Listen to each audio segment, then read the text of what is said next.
que muchas veces algunas cosas que digo no son por causa de la iglesia local, sino porque estamos proyectándonos también hacia afuera, como lo hice el domingo pasado, advirtiendo a la gente acerca de seguir pastores que están negociando con el Evangelio, personas que están convirtiendo la piedad como fuente de ganancia.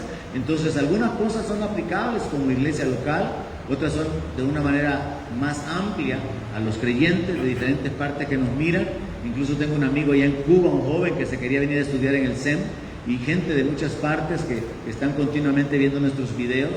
Y también hay pastores o ministros que eventualmente están recibiendo la palabra, así que sepa eso, la palabra tiene un enfoque o una aplicación más amplia que solamente la congregación local. Oramos, que Dios me ayude para poder hablar con sabiduría y que Dios le ayude a usted para poder entender la palabra. Señor, reconocemos nuestra necesidad de ti.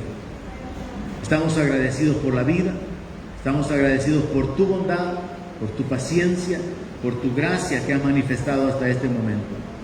Queremos darte la gloria una vez más, Señor, sabiendo que tú eres bueno, que tú eres paciente, que tú eres fiel. Pero Padre, sobre todo queremos pedirte tu ayuda, para que en este tiempo, Señor, mientras nos enfocamos en tu palabra, tú me ayudes, la guianza de tu Espíritu, por la inspiración de tu Espíritu Santo, para poder hablar como conviene, y por la inspiración y revelación que solamente tu Espíritu Santo puede dar en la vida, en el corazón de cada uno de tus hijos, para poder recibir tu palabra, entenderla y recibir también las fuerzas para poder aplicarla. En el nombre de Jesús, Padre, yo te pido espíritu de sabiduría, de inteligencia, de revelación en tu palabra, para poder ser afirmados, establecidos, para que podamos crecer un poco más en el conocimiento de tu voluntad, a fin de estar capacitados y preparados para servirte de una mejor manera. Padre, gracias, gracias, en el nombre de Jesús, nuestro Señor y nuestro Salvador. Y todos dicen amén. Bueno, bienvenidos todos los que están presentes y los que están conectados y los que posteriormente habrán de ver esta predicación de la palabra. Estamos en una serie que comencé recientemente, que tiene como título general "Para ser sanos en la fe". Y lo primero que compartí era que para ser sanos en la fe tenemos que ser sinceros, porque el que tiene una fe fingida, amor fingido, el hipócrita es fácilmente engañado. Hay que ser sincero delante de Dios para poder ser guiados, para poder recibir la revelación de Dios por su Espíritu Santo. Lo segundo que compartí es que para poder ser sanos en la fe hay que conformarnos a las sanas palabras de nuestro Señor Jesucristo y a la doctrina que es conforme a la piedad. Y compartí en dos partes que particularmente en ese verso la piedad se aplica en el área de la obediencia, en el área de la honra a las personas que están en autoridad, y particularmente sobresale el hecho de que el apóstol Pablo pusiera como ejemplo que los esclavos tuvieran y sirvieran con honor a sus amos, y que Dios utilizara por medio del apóstol Pablo el ejemplo de la esclavitud, de la sumisión de un ser humano ante un ser humano que se enseñorea de su vida, y decirle que tiene que tratarlo con honra, con respeto, ser obediente, y decirle que si su amo es cristiano tiene que tratarlo mejor todavía.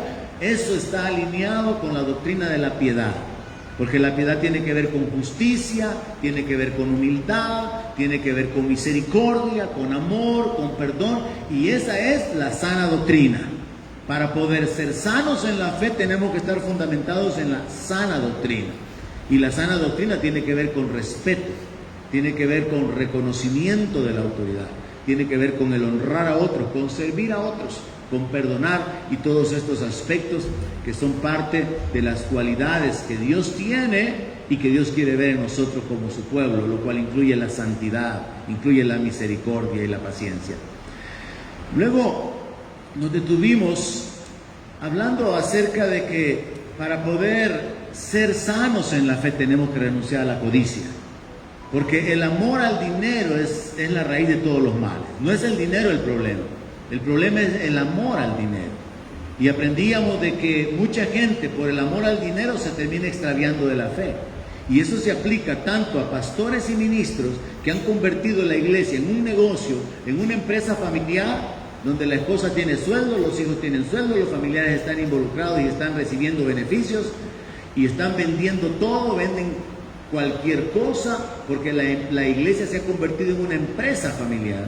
Y también se aplica hacia los creyentes que por causa del mal uso de la palabra y ser motivados muchas veces a través del mal enfoque del evangelio de la prosperidad, caen en ese mal entendimiento de que el evangelio tiene como finalidad primordial que la gente tenga dinero, que la gente tenga éxito. Y eso no fue lo que predicaban los apóstoles, eso no fue lo que Jesús predicó. Sí, Dios es poderoso para levantar del polvo al pobre y al menesteroso, ¿no? Y hacerlo habitar con los príncipes de su pueblo. Pero el evangelio incluye una guerra espiritual donde hay enemigos, donde hay tribulaciones, y como le dijo Pablo a Timoteo, como buen soldado de Jesucristo, sufre penalidades. Habrán dificultades, pero Dios estará con nosotros para sostenernos. Y podremos ver milagros de Dios, milagros de provisión. Y podremos ver también la mano de Dios en la abundancia viniendo a nuestra vida para ser de bendición a otros. Pero la prosperidad material nunca fue el principal propósito del mensaje del evangelio, sino la salvación por medio de la fe en Jesucristo. La prosperidad viene a ser parte, igual que la sanidad. Pero hay creyentes que mueren enfermos y hay creyentes que mueren pobres, pero lo más importante es que alcanzaron la salvación por medio de la fe en Cristo Jesús. Entonces esto hay que saberlo poner en orden. Y fue lo último que compartí en la sesión pasada, que para ser sanos en la fe hay que renunciar a la codicia. No hay que querer enriquecerse, no hay que anhelar el acumular riqueza. El tema de hoy, para ser sanos en la fe hay que ser sobrios. Y la base de la escritura, la base de la meditación es 2 de Timoteo, capítulo 4, desde el verso 1 hasta el verso 5.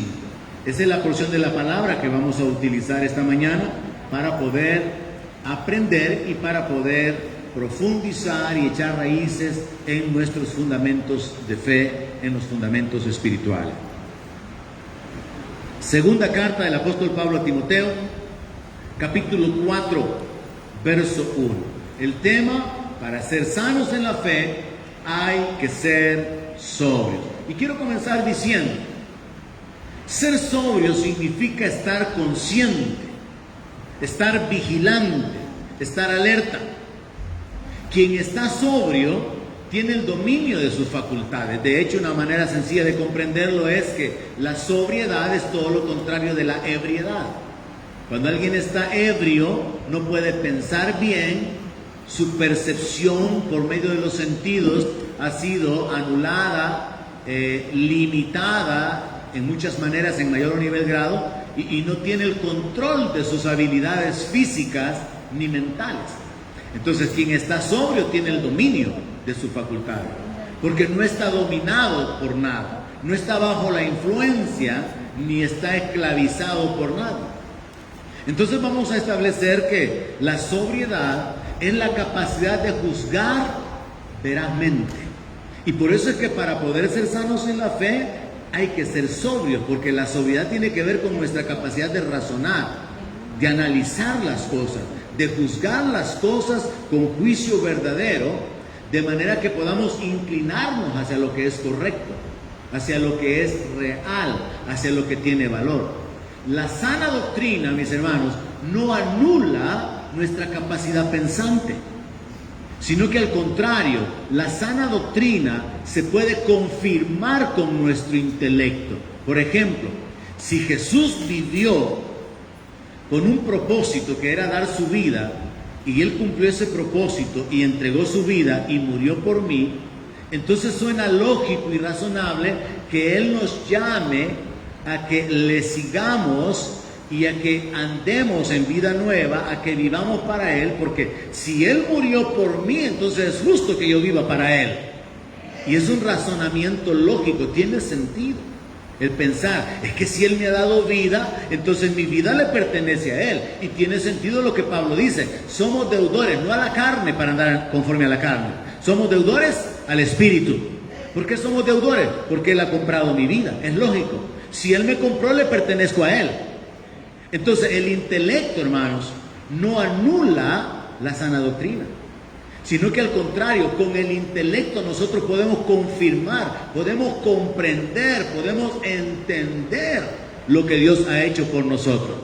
Podemos comprender la voluntad de Dios para nuestra vida. Así que es muy importante el conectar esto, porque nos ayuda a comprender, porque es que para poder ser sanos en la fe tenemos que estar sobrios, porque si la sobriedad es la capacidad de juzgar verazmente, la sana doctrina se confirma con nuestra capacidad pensante, con nuestra capacidad de analizar y de juzgar las cosas.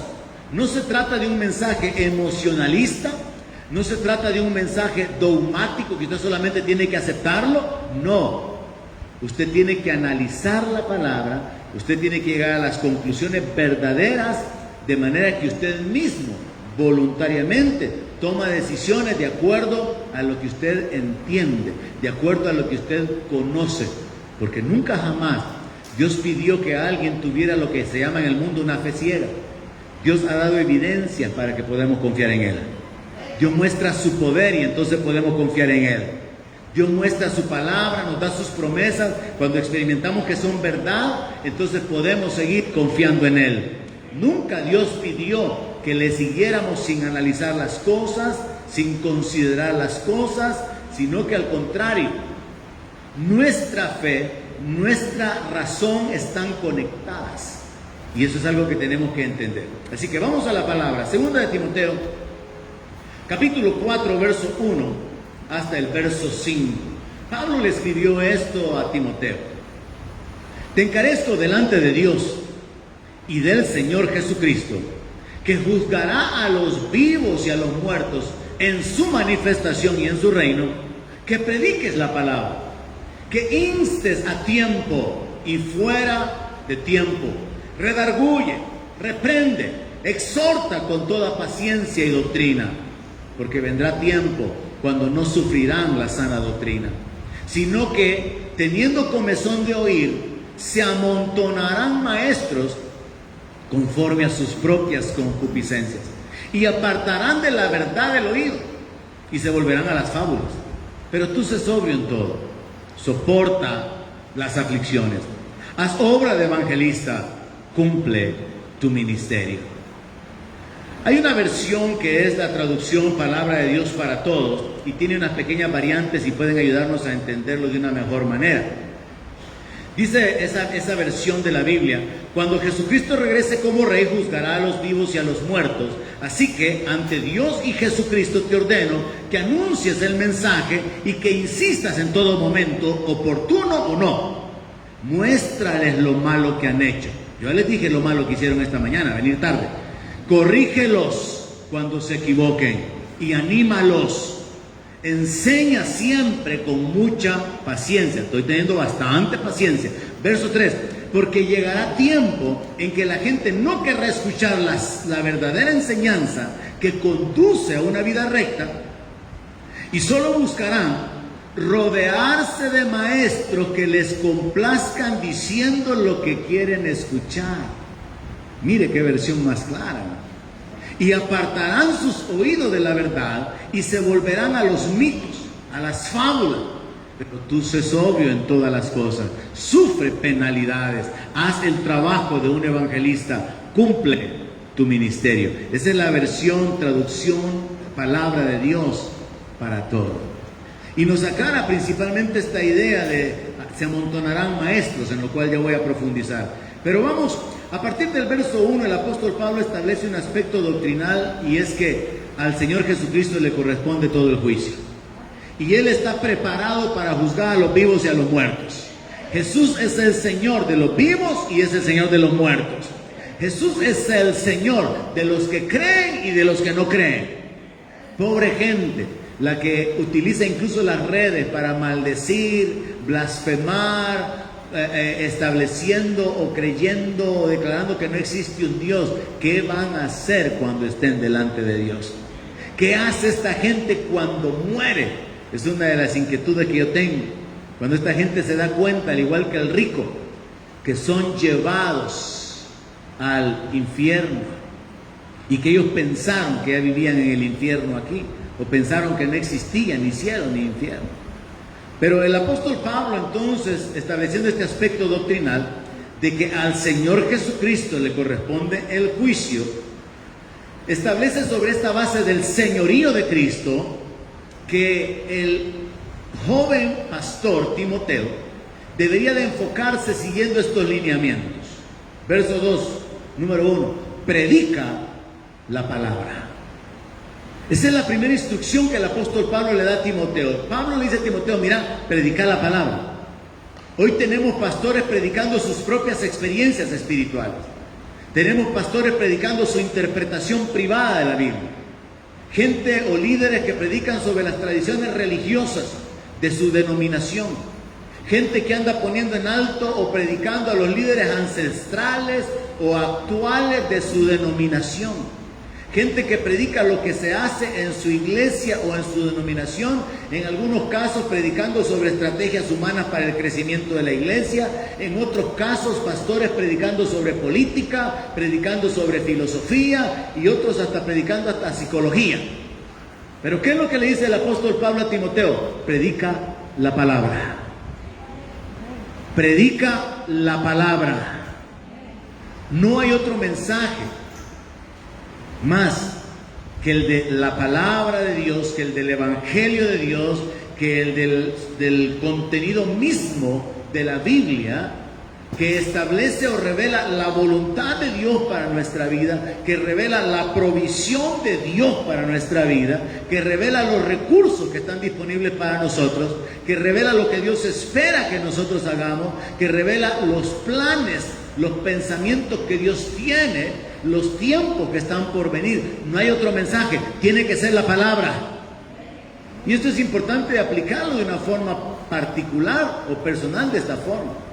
Cuando usted está oyendo un mensaje, cuando usted está oyendo a su predicador favorito, hay que considerar esta primera instrucción. ¿Está predicando la palabra o está predicando de sus experiencias? ¿Está predicando la palabra o está predicando su interpretación?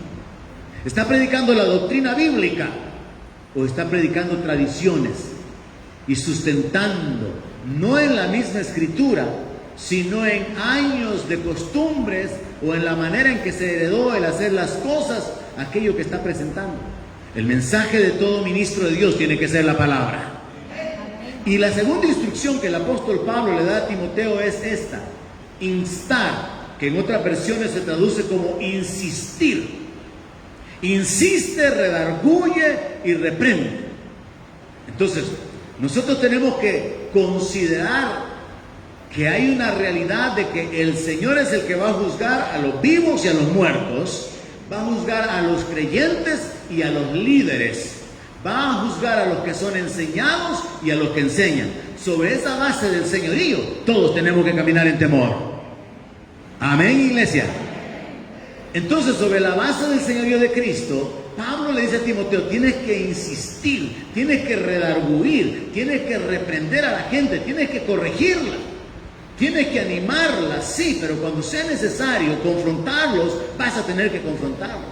Cuando sea necesario enderezar su vida, vas a tener que enderezar sus vidas. Solo me recuerdo de aquel ejemplo que está en la Biblia, cuando creo que fue Esdras, que dice que se discutió con algunos de Israel y hasta les arrancó los pelos. ¿Se imagina usted un líder, hermano, enojado, tan enojado que hasta les arrancó los cabellos a algunos? Porque habían caído en tal pecado que estaban aceptando la mezcla con mujeres de las tribus o de las naciones paganas. Incluso dice que ni hablaban judaico, sino que hablaban la lengua de Asdod. O sea, estaban tan leudados por la cultura que habían abandonado su propia identidad. Algo que sucede en este tiempo en la iglesia. Parece que ya no hay una identidad evangélica. Hoy parece que los evangélicos quieren y están tan interesados en parecerse tanto al mundo para que el mundo no los rechace. Que hay muchas cosas, prácticas, lenguaje, modas, acciones o conductas que son similares para poder tener la aceptación del mundo. Pero eso no es parte de la sana doctrina, ni está alineado con la doctrina que es conforme a la piedad. Pero esto es lo que es importante entender. Segunda de Timoteo capítulo 3:16 dice que toda la escritura es inspirada por Dios y es útil para enseñar, para redarguir, para corregir, para instruir en justicia. ¿Escuchó? La palabra de Dios es útil para enseñar. pero también es útil para redarguir, para corregir y para instruir en justicia. De manera que el propósito y la utilidad de la palabra no es únicamente dar a conocer las promesas de Dios, los planes de Dios, sino que el propósito de la palabra de Dios también es confrontarnos, corregirnos. El propósito de la palabra es que a través de ella podemos ser exhortados, animados, podemos ser convencidos de que tenemos que cambiar nuestra conducta o el rumbo que hemos tomado en nuestra vida. En otras palabras, la Biblia y el contenido doctrinal en la Biblia no es solamente para animar y darle consuelo a los creyentes, también sirve para poder confrontar el pecado, también sirve para hacerles ver la necesidad de cambio. Por eso es que no se puede ser un ministro de Dios, un predicador del Evangelio, sin predicar la cruz, sin predicar el arrepentimiento. Existen ministros que solo predican de dinero, de éxito, de influencia, de satisfacción, de triunfo, pero el verdadero Evangelio lleva una cruz. El verdadero Evangelio nos habla de una negación. El verdadero Evangelio nos habla de crucificar las pasiones. El verdadero Evangelio nos habla de desvestirnos del viejo hombre, de vestirnos de uno nuevo. Y eso está alineado conforme a la doctrina de la piedad. Entonces, con la palabra es necesario ser confrontado, corregido y no solamente animado. En los Estados Unidos existe un pastor muy famoso, al que en una ocasión le dijeron: pastor, pero a usted lo señalan porque usted nunca predica sobre arrepentimiento y usted nunca predica sobre conversión. Y él dice: es que a mí Dios no me ha llamado hacia eso. Esa no es mi asignación. La asignación de todo hombre de Dios, de todo predicador, es predicar el Evangelio. Y el Evangelio incluye la cruz. Y el Evangelio comienza con un mensaje sencillo que predicó Juan el Bautista, que lo predicó nuestro Señor Jesucristo y los apóstoles: arrepiéntanse, porque el reino de los cielos se ha acercado. Sin arrepentimiento, sin conversión, sin cambio de vida, sin nacer de nuevo, no se puede entrar, no se puede ni siquiera ver el reino de los cielos. No se puede ser un predicador del verdadero Evangelio y no predicar conversión y no predicar arrepentimiento. Le dijeron al mismo: pastor, pero usted nunca habla acerca del pecado. Usted tiene parejas homosexuales en la iglesia, lo hemos sabido, pero usted nunca predica sobre el pecado, ni le dice a la gente que tienen que dejar su manera de vivir. Y este hombre contesta: esa no es mi asignación. Dios me ha llamado a mí a enseñarle a la gente que pueden tener una mejor vida. A mí Dios no me ha llamado a predicarle que usted puede tener una mejor vida. A mí Dios me ha llamado a predicar que Jesucristo es el Cordero de Dios que quita el pecado del mundo, que separados de Dios estamos perdidos, condenados, destituidos de la gloria de Dios, pero que por la gracia de Dios podemos ser salvos si ponemos nuestra fe en Jesucristo, si le seguimos, si retenemos nuestra fe y permanecemos y morimos en esa fe.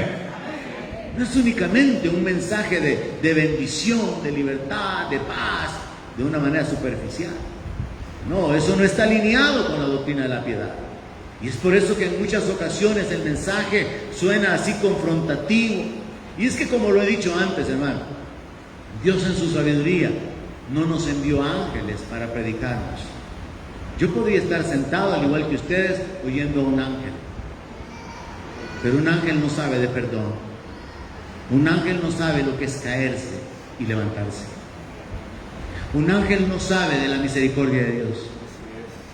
Un ángel no sabe lo que es tener dolor de perder un hijo. Un ángel no sabe lo que es tener problemas en lo económico, tener problemas emocionales, haber sido abandonado, haber sido despreciado. Un ángel no tiene la experiencia que un hombre puede tener. Y por eso Dios en su sabiduría determinó levantar hombres, seres humanos iguales a los que son enseñados. Porque podemos hablar desde la misma perspectiva, porque todos tenemos los pies de barro y podemos entender los sufrimientos. Y por eso incluso el Señor Jesús mismo participó de carne y sangre, fue hecho semejante en todo a nosotros, no solo en apariencia, sino literalmente, realmente. Se despojó de su gloria, tomó forma de siervo, se humilló hasta lo máximo, lloró, padeció, sufrió, fue tentado en todo. Y la palabra dice que para poder compadecerse, Él entiende nuestro dolor. Jesús entiende nuestro sufrimiento. Nadie puede decirle: Señor, Señor, tú no sabes. El sufrimiento de ser abandonado por una mujer, por un esposo. No sabes el dolor de perder un hijo, de perderlo todo. Él lo sabe todo, porque a través de Jesucristo, el varón experimentado en quebranto, Él sufrió todos nuestros dolores. Y Él conoce todo nuestro sufrimiento. Y Él es poderoso para traer consolación a nuestra vida. Dios pudo haber enviado ángeles como mensajeros, pero en su sabiduría decidió levantar hombres, pecadores, débiles, a los que Él ha ido transformando, perfeccionando, con el propósito de que puedan hablar desde el mismo nivel y con el entendimiento del sufrimiento. Como dice la palabra de Dios con respecto a Elías, un hombre sujeto a pasiones, no superhombres, no personas super espirituales. Usted puede ver las rajaduras de los grandes hombres de Dios, de David, de Elías, de Abraham. Las rajaduras de los hombres son expuestas claramente en la palabra, por una sencilla razón o propósito. La gloria siempre va a ser para Dios y nunca para ningún hombre. La gloria siempre le va a pertenecer a Dios. Pero con la palabra los hombres de Dios habrán de enseñar. Los hombres de Dios van a redarguir, van a tratar de convencer a las personas de que están haciendo mal, de que cambien su forma de vivir. Van a tratar de corregirlos y van a instruir. Ese es el propósito y la utilidad de la palabra. Por eso, enfocados en la sana doctrina, enfocados en ser sanos en la fe, tenemos que estar claros en esto, hermano. Usted no viene el domingo a recibir la terapia semanal. Usted no viene al lavado de cerebro dominical. Usted viene a oír la palabra de Dios que cambia su vida a través de la confrontación, a través de la enseñanza, a través de la instrucción. Y va a depender de usted que la abrace o que la rechace. Va a depender de usted que viva por ella o que la ignore. Va a depender de que usted la seleccione o que reconozca que toda la Escritura es útil en su vida. Pablo le dice a Timoteo, mira, exhorta con toda paciencia y doctrina. La importancia, hermano, la carga que Dios ha dejado a hombres que Él ha levantado para establecer en el ministerio como su servidor, en el sentido de que, al igual que un padre en lo natural tiene esa carga por sus hijos, de verlos crecer, de verse, de desarrollarse como hombres, mujeres de éxito, y que puedan incluso alcanzar un nivel mayor que el que ellos alcanzaron, quizás ir más lejos que donde ellos fueron y tener mayores logros que lo que ellos alcanzaron. De una manera similar en el ambiente espiritual, en el corazón de todo hombre de Dios, de todo padre en una casa, en una congregación, hablando de hijos espirituales, padres espirituales en la relación pastoral. Existe esa carga de ver a la gente crecer, de ver a la gente avanzar, de ver a la gente llevar fruto. Existe ese gozo. Y yo lo he tenido con muchísima gente, con muchísima familia, de verlos desarrollarse, tanto en lo espiritual como en lo económico, en lo material, y verlos prosperando, ir verlos desarrollando. Quienes fueron niños hace mucho tiempo, ahora casados y con hijos, firmes en la fe. Es causa de gozo verlos perseverar en la fe, verlos permaneciendo firmes en Cristo Jesús. Pero también lo otro es verdad. Pensar en cuántos retrocedieron, cayeron, algunos ya murieron, otros están en el mundo, en la desgracia, en el pecado, en la enfermedad. Y eso incluye a algunos ministros, amigos míos. Gente que se apartó, gente que renunció, gente que se detuvo, que dejaron de perseverar. Hubo un hombre a quien yo pastoreaba y él me dijo un día cuando lo corregí, porque decidió quedarse con una mujer de la iglesia al poco tiempo de que su esposa había muerto, quizás 2 meses o menos, y yo le dije, eso no está bien, esto le va a causar grandes repercusiones a su vida, va a perder su familia, a su hijo, va a perder su iglesia, va a perder todo. Esta mujer no tiene nada que perder, usted tiene todo que perder.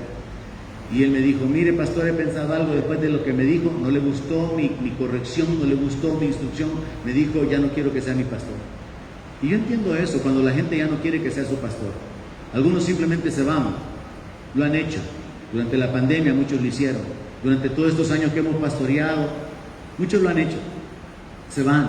Pero existe un dolor en el corazón del hombre de Dios o de la mujer de Dios, o de la pareja que está queriendo ver a esa familia, a esa gente levantarse, crecer, desarrollarse, y simplemente se van y toman el camino incorrecto y luego les va mal, y ya no podemos hacer nada, al igual que con nuestros hijos, porque todos somos dueños de nuestras propias decisiones. Y entonces existe ese dolor, y por eso el apóstol Pablo le dice a Timoteo: mira, exhortá y hacelo con toda paciencia, pero hacelo con la doctrina. Tienes que exhortar, tienes que ser paciente. La gente va a ser rebelde, la gente se va a inclinar siempre al mal, la gente van a volver a buscar aquello que les causa daño. Pero vas a tener que usar tu paciencia para exhortarlos una vez y otra vez y otra vez, pero hazlo con la doctrina, hazlo con la palabra. Y es ahí donde existe una tarea, una carga pastoral, de querer ver a la gente firme, comprometida, apasionada. Hay algunos que no veo aquí esta mañana una vez más, y no estuvieron aquí el domingo pasado. Y el asunto es que cuando yo hablo de una manera personal o directa, siempre hay una razón, siempre hay un pretexto, siempre hay una justificación. Y yo digo: todavía no han entendido, todavía no han entendido quién es el deseado de las naciones, todavía no han entendido quién es el que lo dio todo para que pudiéramos ser alcanzados con su gracia, quién es el que ha hecho disponible su gloria y su reino. Todavía no han entendido el costo de la salvación y piensan que tener iglesia, asistir a una iglesia, simplemente es parte de una agenda. Piensan que ser parte de una congregación es simplemente parte de las agrupaciones a las que pertenezco porque es parte de mi vida, porque no han entendido lo que significa ser comprados a precio de sangre.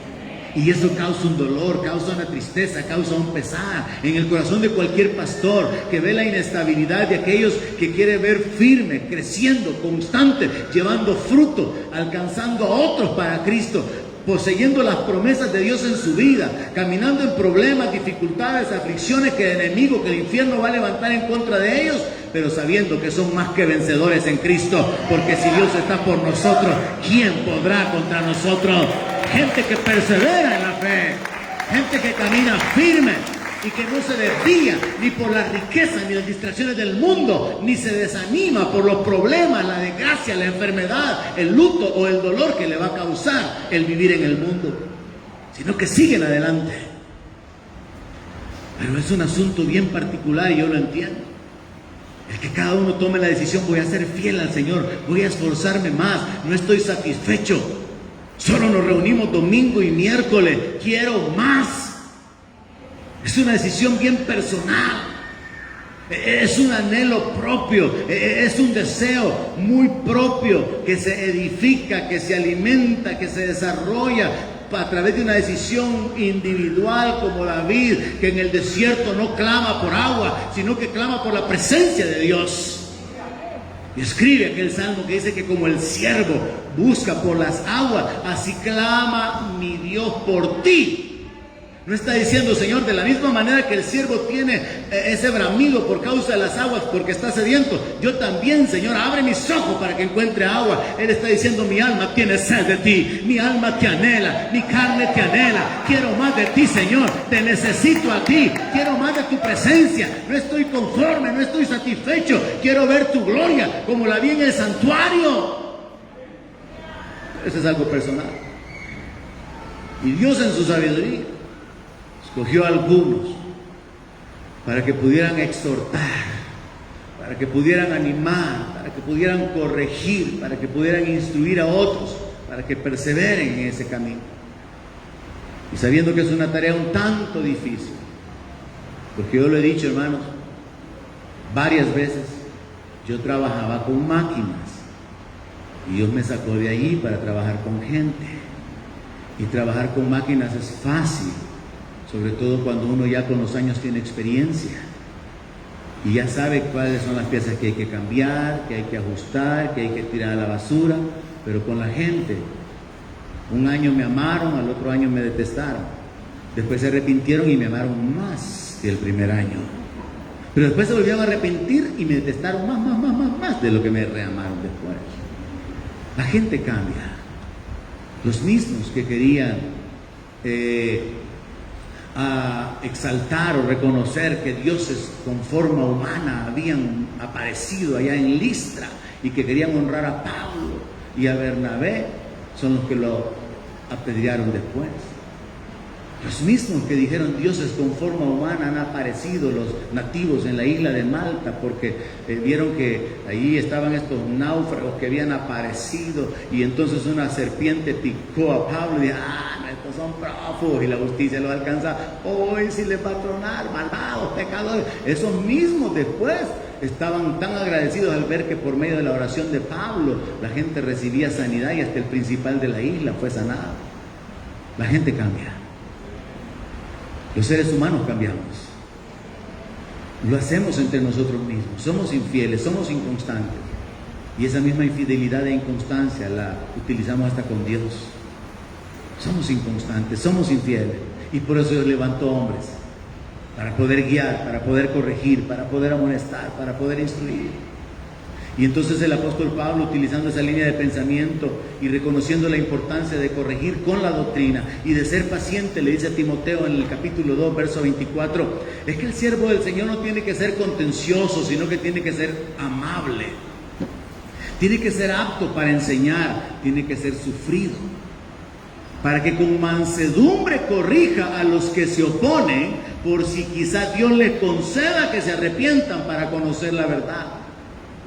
Eso de sufrir, eso de ser manso, eso de tener la capacidad de enseñar con el propósito de bendecir a otros, a los que tiene que corregir, aunque no acepten la corrección porque es por su bien, pero no lo aceptan porque a nadie le gusta ser corregido.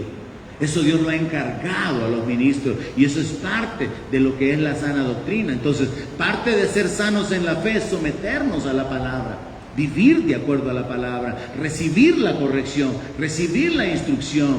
Sí, recibir la enseñanza sobre las promesas, porque es para nosotros, porque todas las promesas son sí y amén en Cristo. Pero también recibir el mandamiento, recibir la corrección, recibir la confrontación. Y en los últimos 2 domingos hice algunas relacionadas con la conducta de algunos hombres, con la conducta de algunas mujercitas evangélicas en el trato con sus maridos. Es parte de la corrección, es parte de recibir la palabra y decir estoy fallando, no estoy honrando ni obedeciendo ni caminando en el temor de mi Señor como una mujer cristiana, como un hombre cristiano.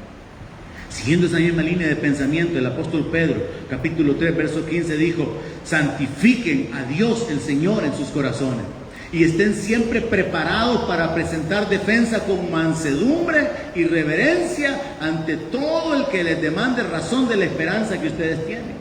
Esto es importante y es aplicado a cada uno de nosotros como creyentes, hermano.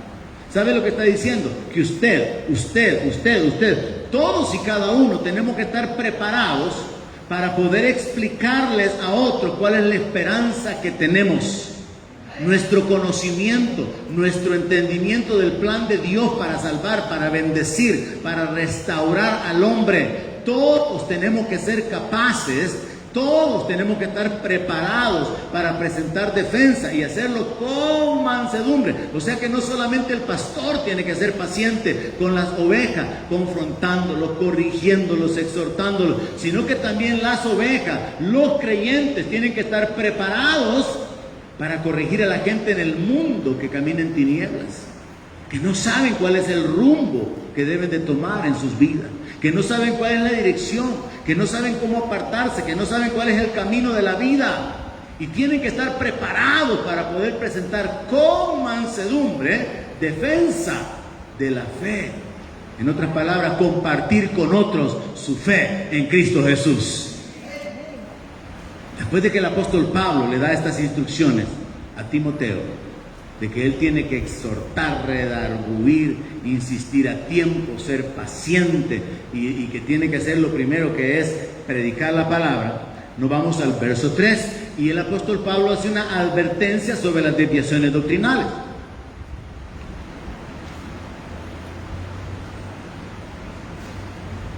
Un punto sumamente importante para que usted no entre en la lista de aquellos que perseveraron durante un tiempo, pero que gradualmente se apartaron por no retener la palabra tal y como fue enseñada, sino que comenzaron a prestar oído a otro tipo de enseñanzas. Dice el verso 3, Porque va a venir tiempo cuando ya no van a sufrir la sana doctrina, sino que teniendo comezón de oír, se amontonarán maestros conforme a sus propias concupiscencias. Leí la traducción de la palabra de Dios para todos, para aclarar el entendimiento, y aquí podemos entender tres cosas. Número uno, Pablo le está diciendo a Timoteo, mira, es tan importante predicar la palabra. Es tan importante insistir, redarguir y corregir, ya que la palabra es útil para todo eso, y que lo hagas con paciencia, y que exhortes a la gente con la doctrina y con paciencia, porque esto es lo que va a suceder. Viene un tiempo en el cual la gente no va a estar interesada en la sana doctrina. Esa es parte de la serie en la que nos hemos detenido. Para ser sanos en la fe tenemos que participar de la sana doctrina. Y Pablo vuelve a tocar esa frase de nuevo. Entonces le dice, viene un tiempo donde la gente no va a querer soportar la sana doctrina. ¿Por qué no la van a querer soportar? Porque la sana doctrina confronta con la vida de pecado. Porque la sana doctrina confronta con el egoísmo. La sana doctrina confronta con la carnalidad, con el conformismo. La sana doctrina confronta la tibieza espiritual. Es parte de la sana doctrina repetir las palabras del Señor Jesús que dijo, por cuanto no eres frío ni caliente, sino tibio, te voy a vomitar de mi boca. Y eso solamente se le puede decir a cristianos. Y eso es parte de la sana doctrina. Cristianos que tienen un evangelio superficial, cristianos que no están emocionados ni apasionados con su salvación porque no la han entendido, cristianos que sí tienen un conocimiento literal de la palabra, pero no una vivencia como adoradores, no una vivencia como gente agradecida que reconoce que han sido rescatados y que ahora sus vidas le pertenecen al Señor, y que si mueren o que si viven le pertenecen a Él, porque no han llegado al punto de la convicción. Eso es parte de la sana doctrina. Entonces Pablo le dice a Timoteo, mira, viene un tiempo donde van a suceder tres cosas. La gente va a rechazar la sana doctrina, no van a querer oír la palabra, les va a parecer gravosa, aburrida, religiosa. La gente va a considerar que es un evangelio demasiado pesado, muchas prohibiciones. Nosotros tenemos que entender cuál es el evangelio que Jesús predicó. Y el evangelio que Jesús predicó incluía niéguese a sí mismo, tome su cruz y sígame. Y el apóstol Pablo, siguiendo esa línea de pensamiento, dice que los que son de Cristo han crucificado con Cristo sus pasiones. Pablo dice, con Cristo estoy juntamente crucificado, ya no vivo yo, mas Cristo vive en mí. Es una forma de pensamiento que está alineada con hacer morir toda injusticia, inmoralidad, toda mundanalidad o carnalidad, con el entendimiento correcto. Porque hay algunos religiosos que le llaman mundanalidad o carnalidad a cosas que son aceptables. Y hay otros libertinos en iglesias modernas que dicen que está bien hacer esto, aquello y lo otro porque no es pecado, pero están haciendo tropezar a otros con su conducta. Y Pablo dice de que ya no están caminando en amor. Pablo habla aún de negarse a comer carne, si con comer carne van a hacer tropezar a otros. Ya no digamos otras prácticas que pueden ser más dañinas dentro del evangelio. Voy a dar algunos ejemplos más adelante.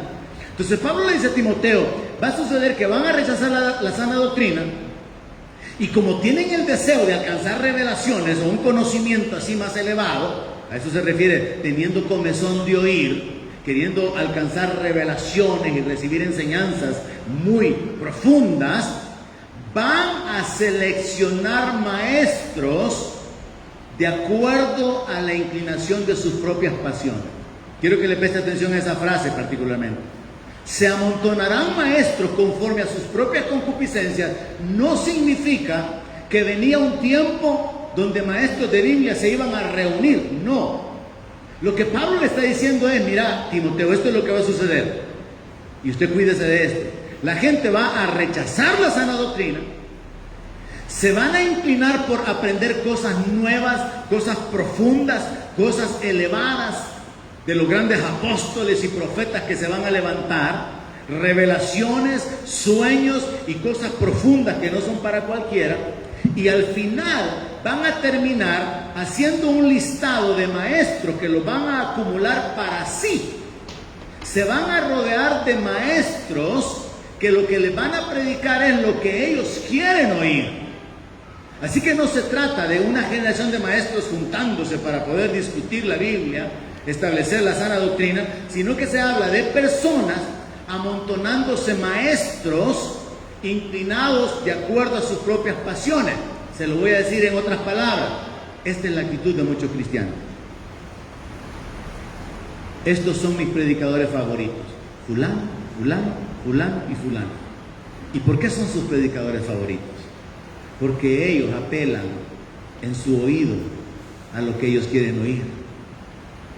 Ya sea que tenga que ver con entretenimiento, con libertinaje sexual, con el éxito y la prosperidad económica a través del falso evangelio de la prosperidad, fama, influencia o lo que sea. Entonces la gente comienza a oír a los predicadores de acuerdo a sus propias inclinaciones. Y entonces se cumple esta advertencia del apóstol Pablo, por lo cual él reta a Timoteo a cumplir con su ministerio, porque le dice, existe un peligro, la gente va a terminar rechazando la sana doctrina, la gente va a terminar inclinada por grandes revelaciones y va a terminar haciendo listados de maestros que van a hacer lo que lo van a alimentar en su egocentrismo, en su carnalidad, en su pecaminosidad. Y entonces sería normal, hermanos, hablar dentro de los círculos evangélicos que alguien dijera, yo no me pierdo las enseñanzas del pastor Guillermo. Y que alguien diga, a mí la hermana Yesenia me ha cambiado la vida. Esa mujer, sí que yo la admiro, más de 500,000 de seguidores. O alguien que diga, a mí quien me motiva es el hermano Joel. No hay otro como él. No, para mí la hermana Ana, cosa seria, cómo predica con autoridad esa mujer. Yo diría como grita. Y alguien más diría, las revelaciones y la unción de guerra del hermano Ronnie. No, uno de mis favoritos es el hermano Carlos. Yo en mi lista tengo al pastor de los políticos, porque otro hombre como ese.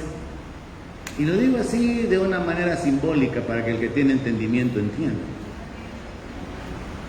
Porque el punto es que ahora estamos en ese tiempo. La gente no quiere oír la palabra, y eso puede incluir a algunos de los que están aquí. No quieren oír la palabra verdadera y completa del Evangelio. No quieren ser confrontados, no quieren ser corregidos, no quieren escuchar la sana doctrina. Dentro de la sana doctrina los hijos honran al padre, los hijos honran a su madre, no menosprecian el consejo. En la sana doctrina la mujer respeta a su marido, el marido ama a su mujer y la trata como vaso más frágil. Es parte de la sana doctrina. Como parte de la sana doctrina, no se le debe a nadie. Al que se le debe honra, se le entrega honra. Al que se le debe finanzas, se le paga. No se camina debiéndole nada a nadie, caminando en trampa, en maldad o en injusticia. Es parte de la sana doctrina. Y somos confrontados cuando la palabra de Dios toca aspectos que no estamos cumpliendo en nuestra vida. Como parte de la sana doctrina encontramos principios relacionados con la justicia, la misericordia, la verdad, la humildad, el servicio, pero todo eso no es agradable a nuestra carne. Es mejor un mensaje que nos hable de que el Señor viene pronto y pronto nos va a sacar de este mundo malvado. Y todos, amén, gloria a Dios, y que el caballo blanco, y que Jesús y los ejércitos celestiales vestidos de lino finísimo, blanco. Pero sin que toque mi carnalidad, mi codicia, mi mentira, mi falsedad, mi hipocresía, mi falta de entrega a Dios, mi doble moral, la esclavitud, las adicciones que tengo escondidas. No, eso que no se toque, porque eso es entre Dios y yo. Entonces la gente mejor prefiere un mensaje que les endulce el oído, que les agrada. Recuerde lo que le dije antes fuera de la grabación. No es solamente por nosotros, no es solamente aplicable a la iglesia local. Esto tiene un enfoque amplio, completamente, porque así es la palabra de Dios. Entonces la enseñanza que no se enfoca en la piedad, se va a enfocar en la concupiscencia. Eso es un punto importante que quiero que recuerden. La sana doctrina se enfoca en la doctrina de la piedad. Pero la doctrina que no es sana, que no es la correcta, se enfoca en la concupiscencia humana. Por eso tenemos ahora lo que se llaman iglesias de inclusión. Porque en las iglesias inclusivas se tolera el pecado, se tolera la perversión, se tolera la inmoralidad. ¿Y quiénes son los que van a asistir a ese tipo de iglesia? Los que, atraídos por su concupiscencia, se sienten identificados, se sienten amados. ¿Sabe que hay una gran mentira que se proclama muchas veces aún en nombre del Señor? Y es que el amor de Dios es incondicional. Vi rótulos en los Estados Unidos recientemente y algunos banners, incluso en algunas iglesias, con el logo del arco iris, que usted sabe lo que significa para algunos y lo que significa para nosotros, con la frase: el amor de Dios es incondicional. Eso tiene una sentencia escondida. Es como: ven, únete a nosotros, podemos estar juntos, porque Dios te ama incondicionalmente. Yo recuerdo haberle predicado hace algunos años: el amor de Dios no es incondicional. Dios amó al mundo, sí, pero la palabra de Dios, ya siendo más clara y siendo más objetivo, Jesús dijo: si me amáis, guardaréis mi palabra, y mi Padre les amará, y vendremos a Él y haremos morada en Él. El amor del Padre depende de la obediencia a la palabra, de guardar la palabra. Jesús habla de permanecer en su amor. No existe esa mentira de que el amor de Dios es incondicional, pues si así fuera, no habría juicio. Pero Dios es amor, pero también es fuego consumidor. Y eso es parte de la sana doctrina. Hay un llamado al arrepentimiento en base a la gracia de Dios para poder ser salvos de la condenación. Eso es parte del amor de Dios, eso es parte de la paciencia, eso es parte de la gracia. Pero Dios es justo y Dios es fuego consumidor. Y eso no puede ser anulado. Es parte de la sana doctrina. Hablar del juicio. Hay gente que dice: es que a los predicadores les gusta asustar a la gente con el juicio del infierno. No, en realidad tendríamos que verlo de otra manera. Tendríamos que ser movidos hacia Dios en amor y gratitud, porque nos libró del infierno, en lugar de vivir en temor de que el infierno nos espera. Vivir agradecidos por lo que Dios ha hecho en nuestra vida. Vivir agradecidos porque el Dios de toda gracia nos llamó a su gloria eterna. Y Él trabaja en nuestra vida directamente por su Espíritu, con su palabra y por medio de los verdaderos ministros. Y Él nos puede perfeccionar, afirmar y establecer. Y Él puede capacitarnos para llevar fruto. Entonces Pablo dice a Timoteo: mírale, van a rechazar la sana doctrina, inclinados porque quieren conocer grandes revelaciones.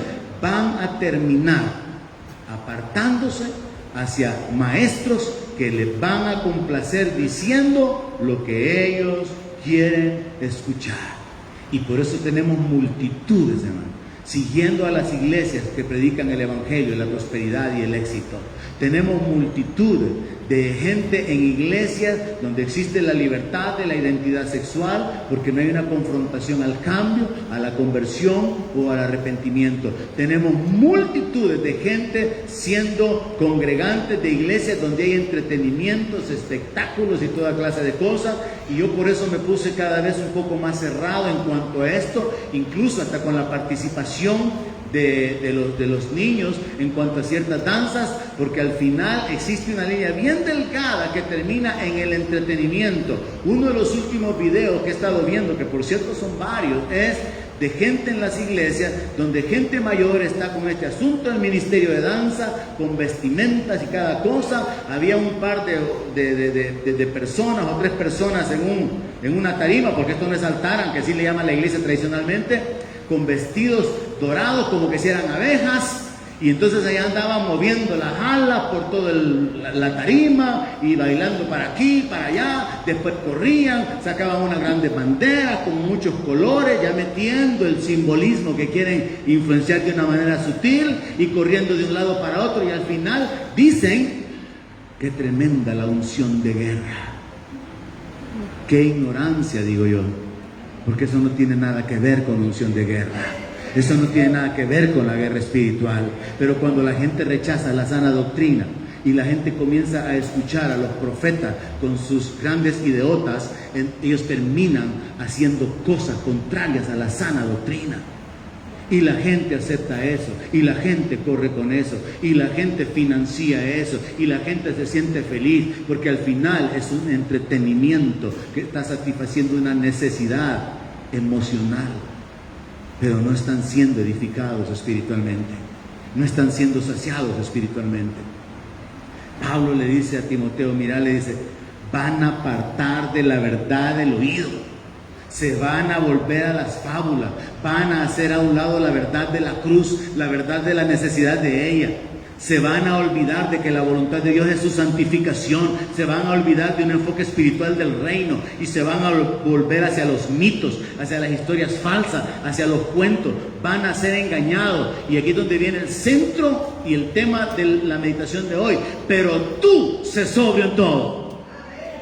Ellos no están sobrios, ellos no están razonando, ellos no están juzgando correctamente las cosas, pero tú, Timoteo, tú tienes que ser sobrio. Y eso mismo les digo yo a ustedes, iglesia, esta mañana.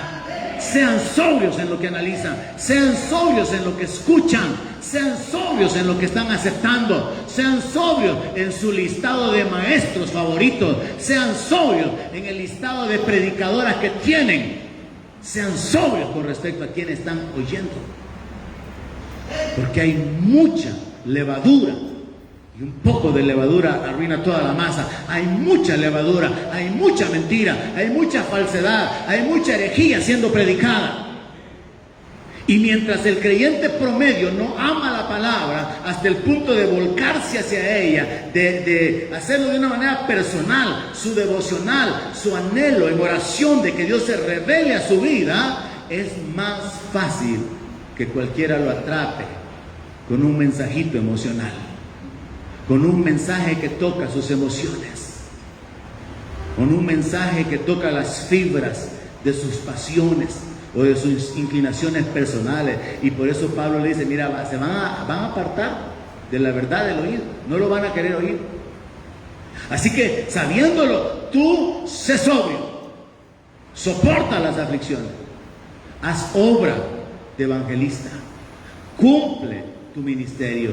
Pablo le está diciendo a Timoteo, mira, ellos no están sobrios, ellos están aturdidos, ellos están engañados, ellos están fascinados, ellos han sido extraviados, pero tú tienes que mantenerte alerta. Y eso le digo yo a ustedes esta mañana, iglesia. Esté alerta, esté atento, juzgando con sus ojos abiertos, analizando con la palabra y en dependencia de Dios lo que usted oye, lo que usted está aceptando, a que usted está diciendo amén. Sea sobrio, esté alerta siempre, permanezca vigilante de lo que suceda a su alrededor, de cómo está el mundo. Mire, no nos encerremos en una burbuja de religión. Usted tiene que saber cómo está el mundo políticamente hablando. Usted tiene que saber cómo está el mundo económicamente, cómo está el mundo socialmente, cómo está el mundo en cuanto a la moralidad. Usted tiene que tener una visión espiritual. Jesús dijo, el que me sigue no andará en tinieblas. La iglesia no puede caminar como gente ignorante, guiada por otro ignorante, como dijo Jesús con respecto a los fariseos. Déjenlos, porque un ciego está guiando a otros ciegos y ellos van a caer en el hoyo. Si seguimos a Jesús, no somos ciegos. Si seguimos a Jesús, no estamos en tiniebla. Tenemos la luz de la vida. Sabemos de dónde venimos, de dónde Dios nos sacó y hacia dónde vamos. Sabemos cuál es el propósito de Dios para nuestra vida. Sabemos cuáles son nuestras armas, nuestros recursos, los planes, los pensamientos de Dios, y avanzamos hacia ellos en el nombre de Jesús. Porque conocemos la voluntad de Dios para nuestra vida.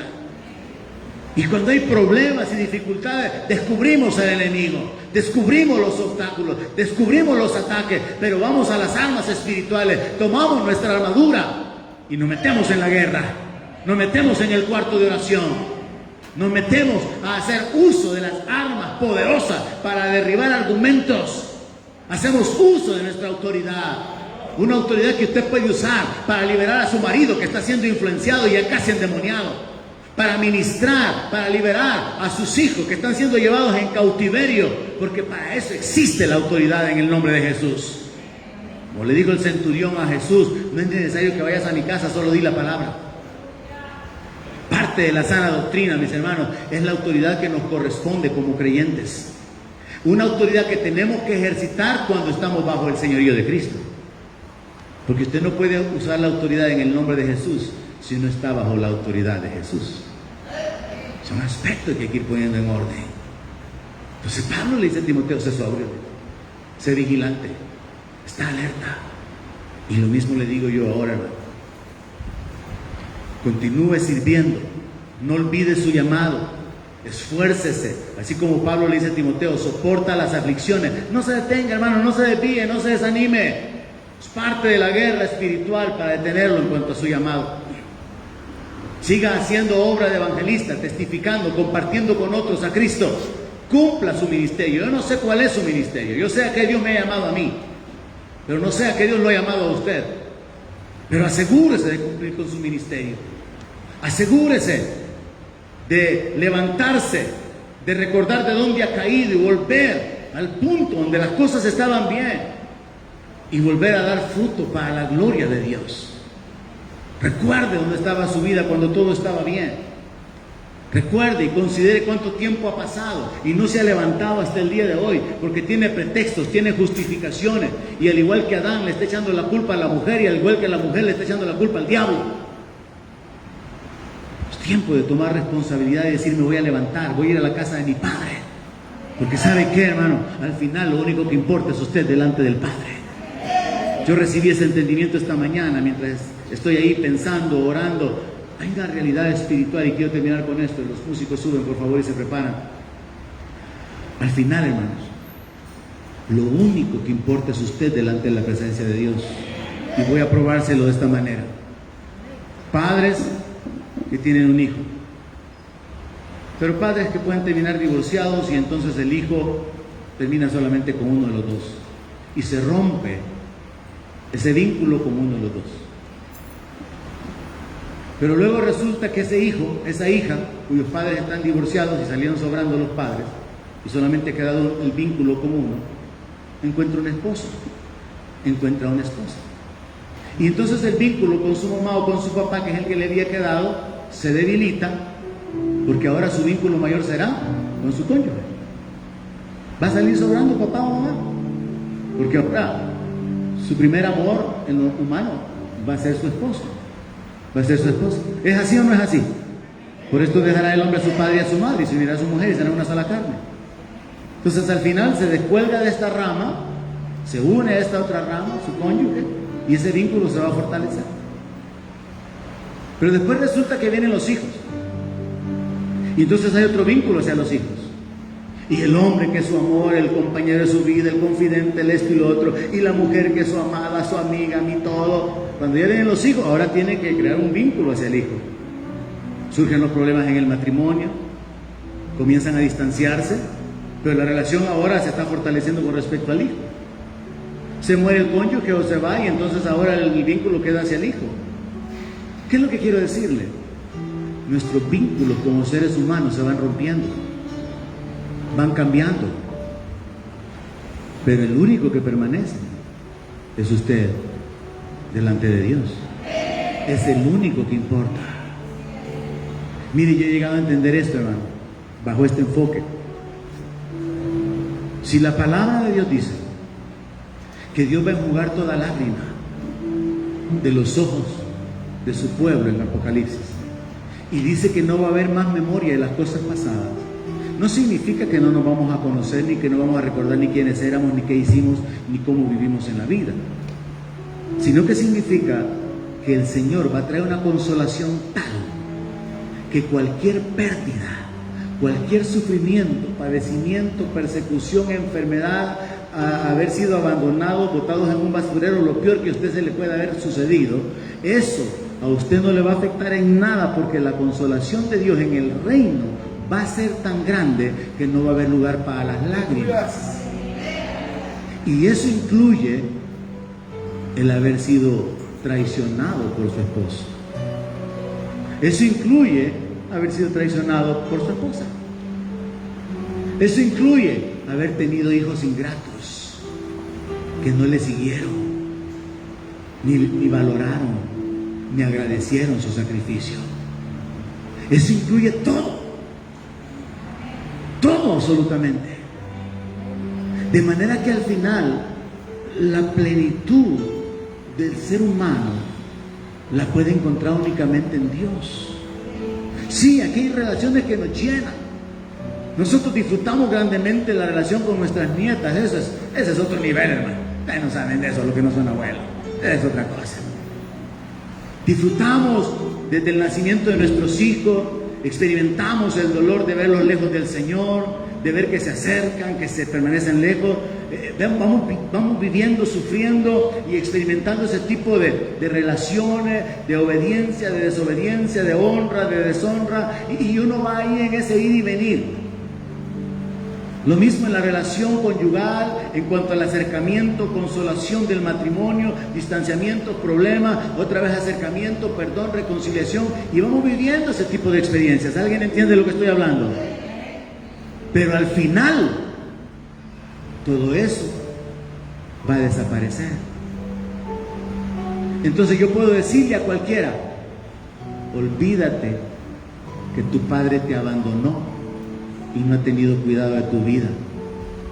Tu verdadero padre está en los cielos. Sale sobrando ese pedazo de hombre. Olvídese, hermana, que su marido le pagó mal. Olvídese, hermano, que su esposa no valoró su entrega, su esfuerzo, lo que haya hecho por ella. Porque al final es en Cristo que estamos completos. Olvídese si sus hijos no lo honran. Olvídese de eso. Olvídese de la satisfacción que usted esperaba experimentar, porque el único que nos puede llenar es el Señor. Es en Él que estamos completos y en nadie más. Y en ese sentido, fortalezcamos nuestra comunión, nuestro temor, nuestra dependencia de Dios. Sé que me salió un poco del mensaje al final, pero mi intención es empujarlo en la dirección correcta. Su relación con Dios es lo más importante, hermano. Usted puede terminar frustrado, frustrada en el matrimonio, o con los hijos, o con los padres, pero jamás va a ser decepcionado por el Señor, el que nos llena, el que nos sacia. Y si usted llega a recibir esa revelación de con amor eterno te he amado, usted puede vivir en un nivel totalmente diferente. Póngase de pie y oramos sobre esto. Y nos unimos posteriormente en la administración por medio de nuestros hermanos en la alabanza. Señor.